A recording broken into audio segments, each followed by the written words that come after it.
Hola, hola, ¿cómo están? Muy buenas noches, bienvenidos. Yo soy Mávila Huertas y esto es 2017. Es un placer estar nuevamente con ustedes al cabo de unos días en los que estuve de viaje y la verdad es que uno no deja de conectarse con las noticias, uno está permanentemente enlazado y ha pasado de todo en estos días y de repente no nos hemos dado cuenta de muchos detalles debido a la euforia provocada por el fútbol y la clasificación de la selección al Mundial de Rusia 2018. En primer lugar, el día de hoy la Comisión Permanente aprobó finalmente investigar por 15 días al fiscal de la Nación.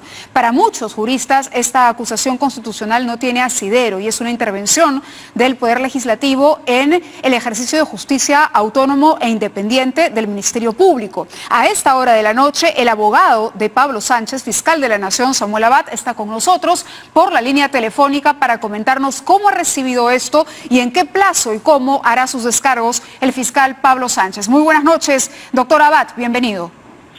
Muy buenas noches, señorita Huertas, un gusto escucharla. Muchas gracias por la llamada. ¿Sí?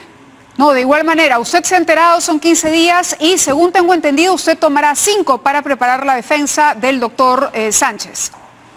Ahora, en primer lugar, creo que la Comisión Permanente ha perdido la oportunidad, ha dejado pasar la oportunidad para archivar esta denuncia. Siempre hemos dicho que esta denuncia es manifiestamente procedente, básicamente porque no existe ninguna conducta que tenga que ver algo con una infracción de la Constitución. El reglamento del Congreso, y esto ya ha ocurrido en anteriores ocasiones, permitía que la Comisión Permanente, ante el informe que se le adjunta sobre las denuncias, diga sencillamente aquí no hay un requisito de procedencia y en consecuencia archive la denuncia. Esto no ha ocurrido, la Comisión Permanente ha dejado pasar esta oportunidad y ahora lo que resta es que el caso vuelva a la Subcomisión de Acusaciones Constitucionales para que comuniquen oficialmente esta situación al fiscal de la Nación y cuando le comuniquen, de acuerdo al reglamento del Congreso, tendrá un plazo de 5 días para efectuar los descargos. Eso es lo que corresponde ahora, mirar hacia adelante y efectuar los descargos para que finalmente esta denuncia que no tiene asidero constitucional sea desestimada. Ahora, si para usted, para la defensa del fiscal, esta denuncia no tiene asidero, ¿responder con alegatos no es legitimar la denuncia finalmente? No, sencillamente porque hay que ejercer el derecho de defensa. Cuando hay una imputación, en este caso una imputación sobre una infracción constitucional, lo que corresponde es ejercer el derecho de defensa, más aún porque la denuncia no solamente dice que hay una infracción de la Constitución, sino a la vez piden la destitución y la inhabilitación del fiscal. Como usted comprenderá, ante un pedido de esa naturaleza es obvio que se debe garantizar el debido proceso y en consecuencia efectuar los descargos correspondientes. Antes de ello lo que quedaba era insistir ante la opinión pública, ante los medios de comunicación, a efectos que la Comisión Permanente evite que esto continúe y pudiera archivar el caso. Lamentablemente no ha ocurrido, se ha dejado de lado esta posibilidad y ahora lo que corresponde es efectuar los descargos pertinentes.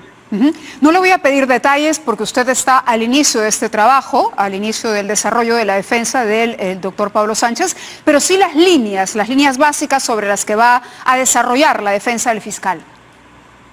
Bueno, en primer lugar hay que tomar nota que la imputación es una supuesta violación de la Constitución, es decir, las denuncias están diciendo que el doctor Pablo Sánchez Velarde ha violado la Constitución.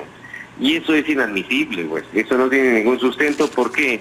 Porque realmente lo que se alega en las dos denuncias es que el señor Pablo Sánchez, el fiscal de la Nación, no ha cumplido su labor, ha omitido realizar sus funciones, que ha designado a fiscales que no correspondía, que no está investigando a ciertas empresas y como consecuencia de ello piden la destitución. Así es. Como usted comprenderá, señorita Mávila Huertas, el fiscal de la Nación y el Ministerio Público es un órgano autónomo, es independiente.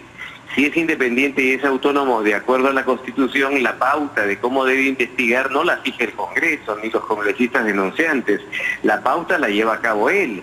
Y además hay partes de una investigación que son reservadas y además, adicionalmente, la investigación está en curso, no ha culminado. O sea, esto realmente uno lo mida jurídicamente y no tiene ningún sustento constitucional y por tanto lo que siempre pensamos era que se podía archivar hoy día no ha ocurrido, así que incidiremos con mayor detalle en los argumentos en el descargo que corresponde efectuar a la Fiscalía. Correcto, vamos a estar pendiente de este caso, doctor Abad. Entiendo que usted no va a ofrecer entrevistas por lo menos los próximos días en que va a estar concentrado en la defensa del caso, pero posteriormente seguramente podemos ingresar a los detalles desmenuzando a su vez las acusaciones presentadas. Le agradezco la comunicación por teléfono, que tenga muy buenas noches. Muchas gracias y esta es otra oportunidad. Gracias. Y bueno, Enrique Bernales, constitucionalista, está con nosotros. Este es uno de los temas, el otro es el famoso tema de la publicidad estatal.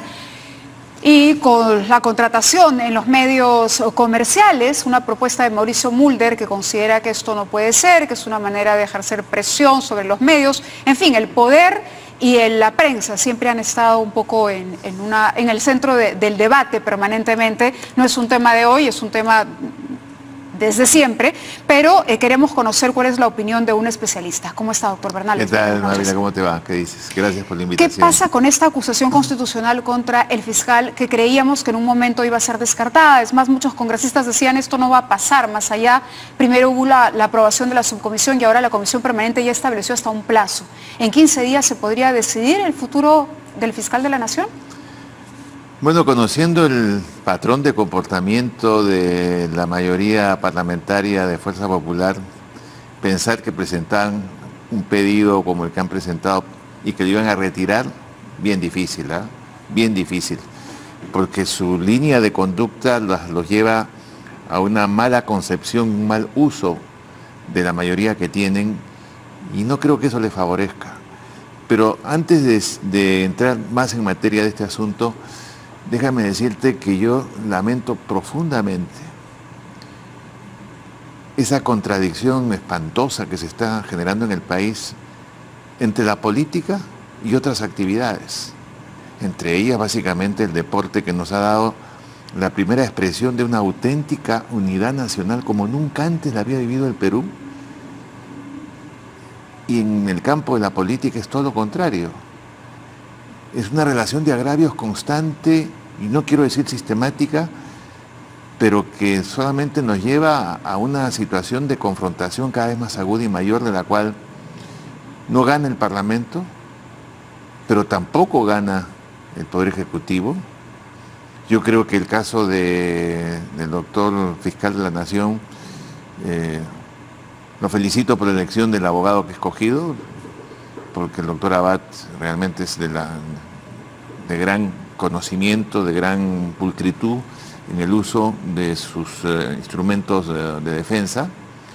Y yo creo que va a estar bien defendido, porque evidentemente lo que le ha dicho Samuel en esta entrevista que le han hecho por teléfono, todo lo que ha dicho es perfectamente razonable. O sea, las dos acusaciones que se han presentado carecen de fundamento, de sustancia. La de la congresista Vilca Toma también.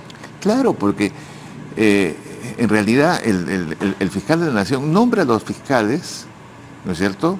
Y cada fiscal es autónomo. Pero ella dice que se ha violado el proceso para el nombramiento, para la elección de los fiscales. No veo en qué, no veo francamente en qué, porque aquí hay mucho de subjetividad, muchas cargas que vaya uno a saber de dónde provienen, ¿no es cierto? Pero en realidad, si los fiscales están cometiendo errores en el ejercicio de su actividad, y yo creo que en algunos casos sí lo están cometiendo, ¿no? Yo defiendo al fiscal de la Nación, pero no tengo por qué defender el trabajo de los fiscales, que me parece que en muchos aspectos es lento, es carente de iniciativa. Por ejemplo, ¿no? Por ejemplo, va a ser casi un año y no son capaces de ponerse de acuerdo entre ellos para enviar al Poder Judicial y después a Relaciones Exteriores el documento con el cual, llegado a Estados Unidos, se puede abrir el proceso de extradición al señor Toledo. Por ejemplo, ¿no?, la detención provisional de Nadine Heredia y de Ollantumala, cuando los propios argumentos expresados en la resolución del juez que estableció la resolución, quedaba claramente demostrado que había materia suficiente para la acusación. ¿Por qué se demora ese proceso? ¿No? ¿Qué está pasando ahí adentro? Por ejemplo, el confundir secreto con reserva. Una cosa es la reserva, pero eso no exime de presentar explicaciones sobre el carácter general. ¿Cuál es el camino constitucional para que el Congreso obtenga esa información de la Fiscalía ¿Y hasta dónde puede la Fiscalía revelar o tener una comunicación con la población abierta? Creo que no hay necesidad de que lo pida el Parlamento. El criterio de cómo se está haciendo una investigación, que esta vez es la más importante en la historia política del país y donde el problema de la corrupción es gravísimo, es que la población, para evitar la desconfianza, la pérdida de credibilidad, esté básicamente informada. Pero no hay cosa que haga más daño que sobre cada situación tener 2, 3 problemas, ¿no es cierto?, donde unos hacen acusaciones un poco burdas, si cabe el término, como es el caso de la acusación que se ha hecho contra el fiscal de la Nación, ¿no? Y del otro lado entramos en un tráfago de argumentaciones jurídicas que la población tampoco entiende. Exacto. Quizá para aclararle mejor el panorama a la gente que nos está viendo, podríamos decir que aquí lo que se está cuestionando es si el fiscal está haciendo bien su trabajo. O sea, se le ha reclamado el nombramiento de algunos fiscales que están viendo el caso Odebrecht y sus derivados. Ha cumplido con esa labor. Claro, el fiscal es autónomo en el ejercicio de su función. Los fiscales, pero el propio fiscal tiene que respetar el trabajo de cada fiscal designado. Es decir... Pero es que hay situaciones que están en el límite y que son compartidas, como es el caso de Coteva y el caso del lavado de activos, que es la otra acusación. Pero ahí se trata de que los 2 fiscales encargados se pongan de acuerdo. Pero no se han puesto de acuerdo. Ok, pues. Podemos quejarnos del retraso, pero otra cosa pero es además hay otra cuestión. El Ministerio Público tiene un mecanismo de control interno, como lo tiene también el Poder Judicial. Cualquier investigación tendría que pasar primero por el órgano de control interno. No se puede saltar esa instancia. ¿Y cualquiera puede acudir al órgano de control interno para presentar una denuncia o pedir información? Si es como la OCMA, presumo que sí. ¿El Congreso podría haber acudido y tocar la puerta de la OCMA? El Congreso se lo mantiene en otra lógica. Ajá. Es otra lógica, ¿no es cierto? Y dentro de esa lógica tendría que haber una denuncia de infracción de la Constitución, que es la única, o que se ha cometido un delito para que se apliquen los artículos 99 y 100 del antejuicio solamente a los supremos. Solamente a los supremos.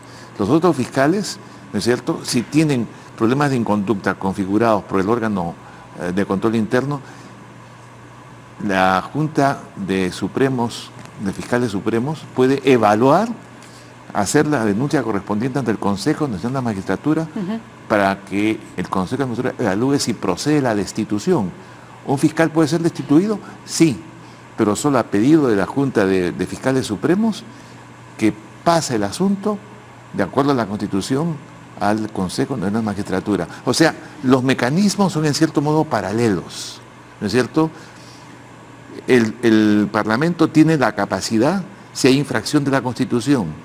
Si no la hay, el resto tiene que ser visto por los mecanismos internos del propio Ministerio Público. Y para eso está la ley del Ministerio Público. Correcto. Ahora, lo grave, y ya aterrizando el tema, alejándonos quizá un poco del detalle jurídico, es que estamos frente a una acusación que podría prosperar. Los congresistas fujimoristas dicen que ellos van a necesitar, evidentemente, de otras bancadas. Tienen 71 votos o 72, si consideramos a la congresista hacer un uso, la Constitución dice que la ley no ampara el abuso de derecho, ¿no? Yo no quiero llegar al extremo tremendista, que están diciendo aquí estamos en un golpe de Estado parlamentario, qué sé yo, porque eso simplemente no ayuda, no contribuye a crear un clima de distensión donde se puedan buscar caminos de entendimiento y de solución, ¿no es cierto? O sea, cualquier puente de conversación en este momento me da la impresión de que está roto. ¿Y qué gana el país con esa ruptura? Claro, pero ¿está roto por quién? Ese es el problema. Mira, ¿y de qué manera podemos evitar que se rompa ese En una diálogo? confrontación siempre hay dos. Que uno tenga más culpa que el otro, para unas cosas, y en el caso contrario, al revés. Bueno, estamos en el terreno de lo que filosóficamente se llama un dilema kantiano. Claro que hay muchos que no entienden que es un dilema kantiano, de manera que no puedo profundizar en el tema, pero yo estudio mucha filosofía e historia para ser constitucionalista, ¿no? Entonces, es evidente que con eso no ganamos nadie. ¿Qué ganan los futbolistas con llevar las cosas al extremo? No lo van a poder lograr porque no tienen los 87 votos. ¿Y podrían conseguirlo o no? Pero lo que se produce es un desgaste, ¿no es cierto? Un cansancio y un hartazgo. Y que la gente se desinterese. Entonces, ¿qué democracia somos donde la gente ve que se pelean unos y los otros, unos se acusan por un lado, el otro dicen golpe de Estado parlamentario, que tampoco la gente entiende en qué consiste un golpe de Estado parlamentario, ¿no es cierto? Claro, lo que se refieren quienes están en contra de esto es a que finalmente el fujimorismo, con la mayoría que tiene en el Congreso, está tratando de demostrar constantemente el poder que tiene. Entonces cuestiona a los ministros, cuando no son los ministros el blanco, son los fiscales. Si lo que tú dices es así, esa es una pésima demostración de poder, porque los únicos que van a perder son ellos. ¿No es cierto? Porque... pero les importará perder, porque a veces parece que no les interesa mucho. Ellos continúan, tenían la oportunidad aquí, por ejemplo, de discutir el tema de la fiscalía y decir, ok, queda acá, pero como usted bien dijo al inicio, por la manera de actuar del fujimorismo, están empujando y van a llegar hasta el final. Y eso puede terminar en la inhabilitación del fiscal Sánchez. Por eso mismo te digo, ¿qué ganan siguiendo, avanzando en un camino equivocado? ¿A dónde lleva un camino equivocado? ¿Qué pasa si el fiscal... A la pérdida del poder que ahora tienen, a la descapitalización. Si creen que esto los lleva a ganar las elecciones del 21, creo que están como estrategia política equivocados. Ahora, ¿qué pasa si finalmente se destituye al fiscal? ¿Cuáles son las consecuencias? Políticas, por un lado, que para mí son catastróficas, pero por el otro lado, que toca. ¿Cómo volvemos a...? La cuenta fiscal nombra tendría que nombrar al sucesor. Así es, ¿no? Ahora, el mandato del actual fiscal creo que le quedan 5 o 6 meses para que acabe su mandato. Se adelantará las elecciones. Pero con eso te doy una respuesta legalista. Y a mí no me interesa, te digo con toda sinceridad, la respuesta legalista, porque el problema va a subsistir. Y porque el Ministerio Público tiene un pasado muy tormentoso, que viene desde las épocas del fujimorismo y que han continuado durante este periodo de 16 años de democracia. O sea, entonces, no se trata en un país que está falto de instituciones de debilitarlas más. Si tienen problemas hay que ver cómo se le ayuda a resolverlas. Esa es mi posición. Sin ser legalista, le pregunto entonces por el argumento de defensa que el propio Pablo Sánchez ha dicho. Él cree que esto no es más que una respuesta a la reapertura o el reinicio de las investigaciones de Joaquín Ramírez. Eso, con todo respeto al doctor Sánchez, le aconsejaría que se abstenga de emitir opiniones políticas y que deje su defensa a su defensor, que lo va a hacer en este aspecto mucho mejor que él. ¿Pero lo cree al margen de que lo haya dicho, no? No es cuestión de que lo crea, es que no debe decirlo, no le corresponde decir. Esto ya es un juicio de valor sobre política y el fiscal de la Nación no tiene por qué hacer opiniones de tipo político. ¿Usted cree que hay política detrás de la acusación?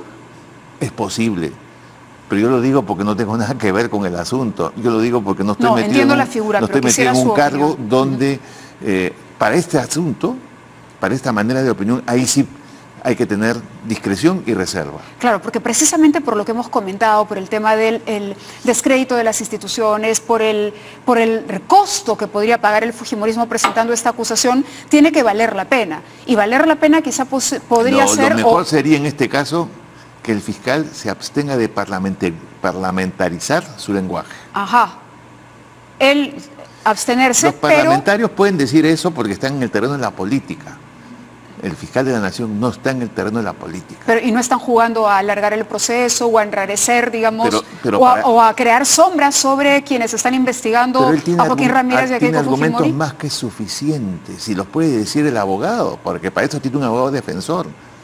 Pero él lo que tiene que mantener es la serenidad que da el cargo y que da el prestigio y el antecedente.